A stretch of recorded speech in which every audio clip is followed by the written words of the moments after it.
So in this video, I performed a wash and wax on, I want to say a 2012, correct me if I'm wrong on that, a 2012 Nissan Rogue.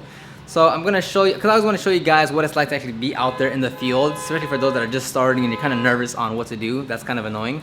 So it's going to show you the process of me setting up the wash, clay, and wax process, and just giving you a few bits of advice here and there throughout the video. Now the big question is, well, how much did you charge? How long did it take? What tools and products did you use? Always part of the three biggest questions you get. So it's gonna be, I charged $180 for the wash and wax. It took me around 2.5 hours to complete. I could have definitely got it done in 2 hours had it not been for the camera. As far as the tools and products go, just check the description box down below for all the tools and products that I use. I'm not a big fan of a foam cannon and foaming it down and 3-bucket wash method and 3 different wash. That's not what I'm trying to go. So just simple, straightforward.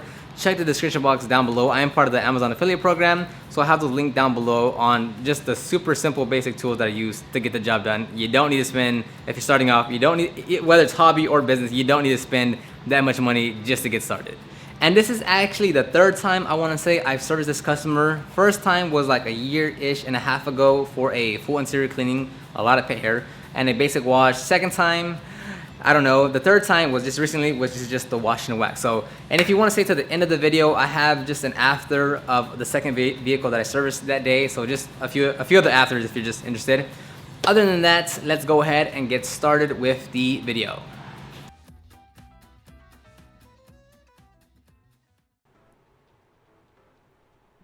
And as always, I always want to show you guys what it's actually like to be out there in the field. So the first part is me just setting up my work area, tools and products to get started with the wash, clay, and wax process. Now the 5-gallon bucket right there is already filled with water from my home location. It's one of those things where I just fill up the water just in case I don't have access to water. But here at this location they did have water. I just already came pre-filled with water to be sure. And here is the before. I actually started working on it and then filmed it before, so that's just it actually wasn't that dirty, and it was kind of hard to capture the condition due to the color of the vehicle, due to the time of day and how the sun was coming out and where the car was positioned. So there was a very light layer of dust and dirt. Very hard to tell with that color. I mean, you'd think it's already clean at this point, but you really have to look in there closely to actually see the condition of the vehicle.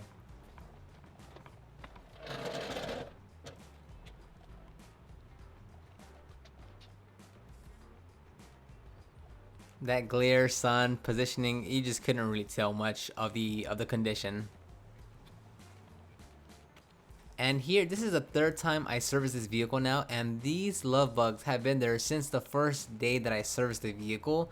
So these love bugs or bird poo, whatever it is already etched into the clear coat. So I wasn't worried about removing them because they've been there literally since day one when I serviced the vehicle about 2 years ago or a year and a half ago.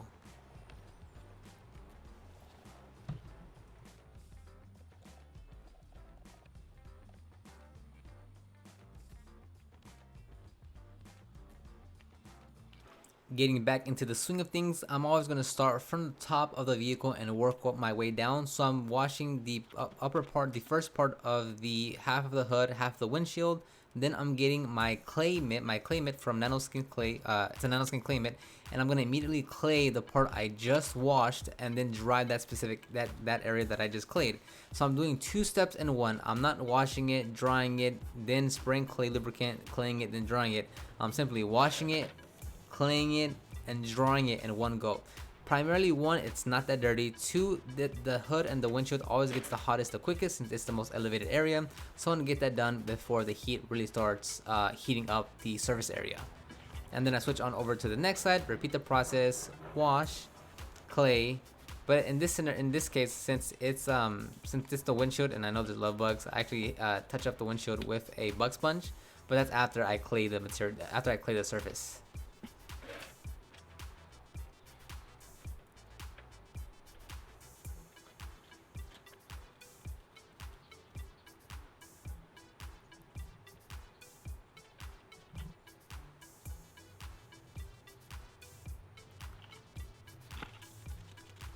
And this is my super clean diluted 10-to-1 with a bug sponge, just lightly agitating for any love bugs or bird poo that may be on the windshield. And just getting a quick rinse with the wash mitt by just letting the owner And then I'm always using 2 towels, one microfiber towel to get most of the water, the waffle weave, then the Pluffle microfiber towel to wipe off any remaining streaks or residue from the water from the initial towel. So I'm always using 2 towels. One is to get the initial water, the second is to get off any of these streaks.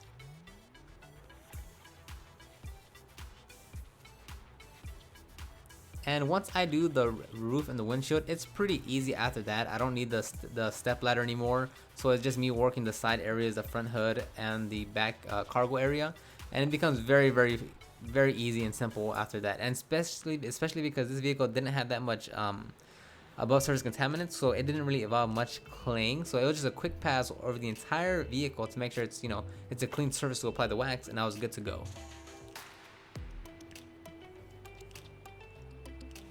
And even though I'm wiping down the windows and glass with this and the mirror and the windows here, I'm still gonna go over one more time to clean the windows to try to get them streak free. Here with this process, just by those 2 towels, it's not gonna give me a streak free windows or mirrors. So I wanna make sure I go over them one more time with my specific window cleaning process method to get great results.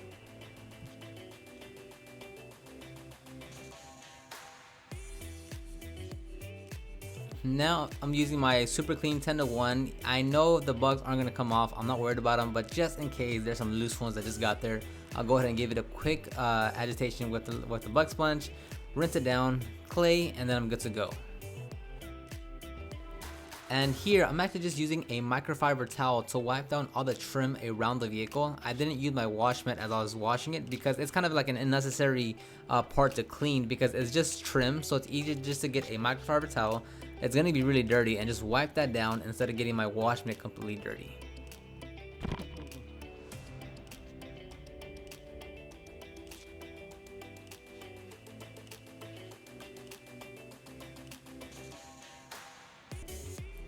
And the last part to wash clay is the rear area, and this part's always going to be one of the more dirtier parts just because the wind's always pushing all the dirt, filth, and gunk to the rear of the vehicle as you're driving. So it's definitely not out of the ordinary for the windshield and just the entire rear area to be one of the dirtier parts of the vehicle.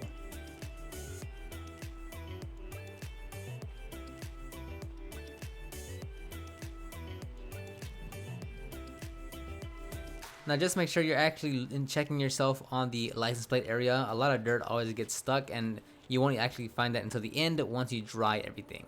And next I'm moving on to the door jambs. Also, just like follows the theme of the rest of the vehicle, it wasn't that bad. It was just a quick whack on everything. I hardly ever use brushes and APC. I always just use my ONR. I did it as a clay loop to wipe everything down. This one was no exception, especially because honestly there wasn't much filth to it. There was a light layer of dirt, but nothing like other cars I've seen.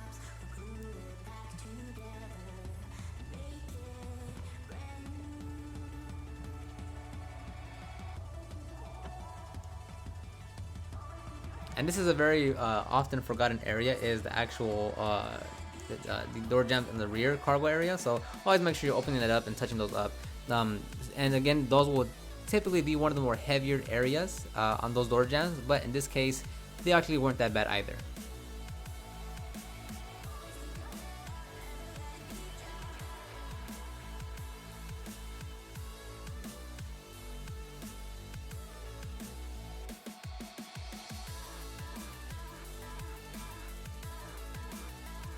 And now let's move on to the wheels and tires. Now these are hubcaps, no biggie. I'm just spraying my APC and literally wiping it all down with a microfiber towel.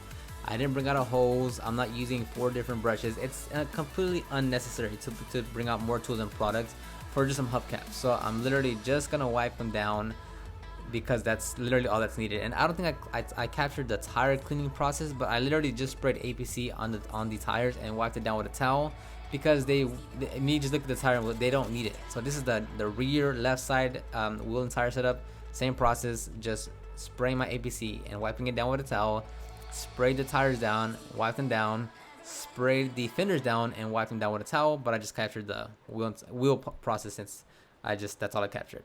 But very simple. Don't overcomplicate it when it's just super safe, simple, and basic, and straightforward like this. Next is the gas cap area. Typically I'll use one or two brushes, but again, straightforward, not dirty, super simple. I'll go ahead and just wipe it down by spraying my APC and getting as much as I can with just a towel.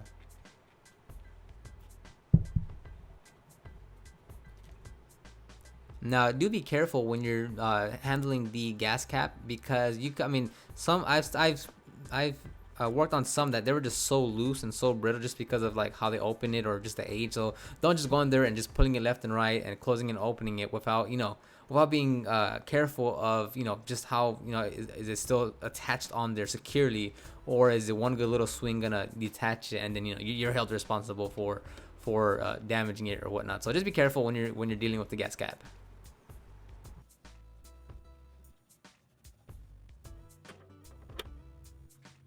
Okay, and now we're gonna work with the tire dressing and applying it to the tire. So this is Meguiar's Hyper Dressing diluted 4-to-1. I'm gonna spray onto the actual tire applicator and then apply it onto the tire. I hardly ever spray the tire dressing onto the tire and then work it in. It's always into the tire applicator and then into the tire. And here's another example of the other tire.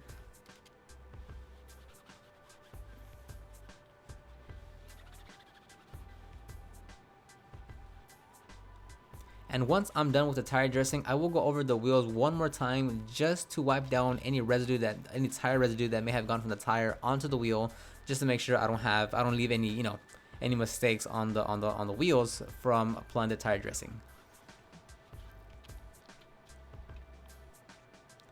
And next is going down to the waxing, and this is Grid's Garage finishing sealant. This is a part of their Boss system, and I'm using their yellow pad just because I mean that's one step lower from their, I believe, the black pad, which is the finishing pad.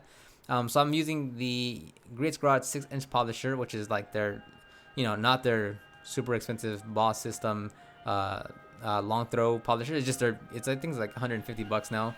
With their Boss system when it comes to the pads and the sealants. And here I still have it sped up. I'm still moving my armor speed pretty fast, even if I had it at normal speed, just because I'm just applying a sealant here. I mean, maybe to some level there's some correction or enhancement, but typically I'm just laying down a sealant, so I'm not worried about. You shouldn't have to worry about moving your hand speed too slow because you're not correcting anything. So it's a quick process. In total, as I mentioned earlier, I completed this vehicle within 2 hours. And regardless if I use a machine or not, I would have still hit that goal within like 2 hours because it was a very straightforward system. But definitely using a machine polisher with pads and applying that sealant or wax does definitely speed up the process.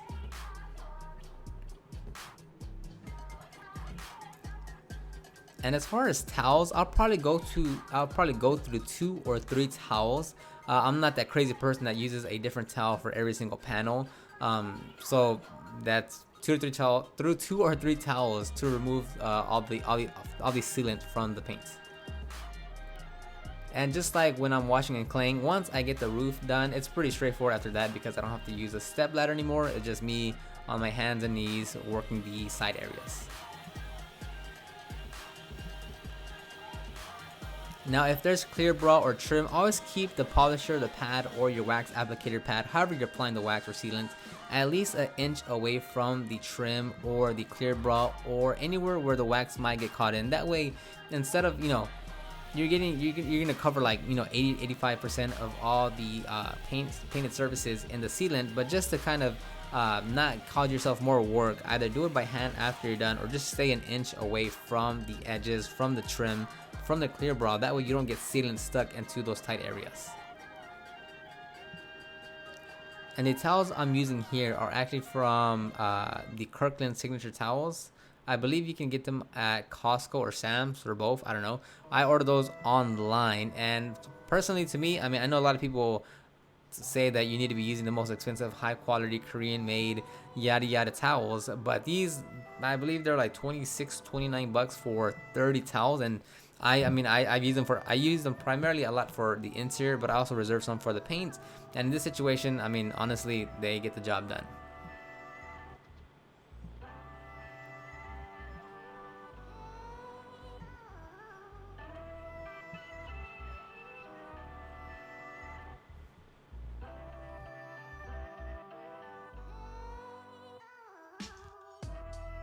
So here, there's actually a little bit of paint transfer. She has to get this part repainted because it actually scuffed off some of the paint. But here, I'm just going to use my super clean 10-to-1 with a magic eraser and just lightly work that white area, as that's actual paint transfer. The rest, she's going to have to get it resprayed, but that'll be a few months down the road. So I just quickly touched up the area, just try to see how much I can clean up. And I got a little bit of it off because that was actual paint transfer, but the majority of the damage is just chunks of paint missing, so she does have to get it resprayed.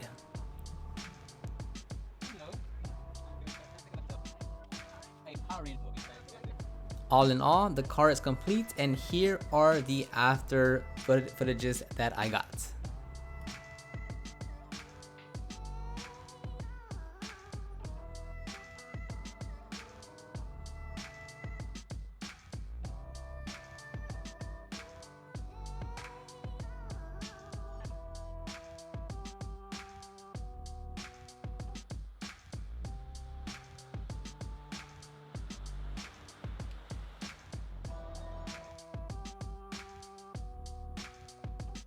And after I completed the morning detail, this was my second car for the day. It was just a quick maintenance wash on the exterior and interior, but figured I get a bit of footage here to add this to the video. I have quite a few other videos of this car where I'm cleaning the wheels, tires, and showing you how to perform the maintenance detail. But this is just a quick and simple. I think it took me like maybe an hour and a half to get this job done as well.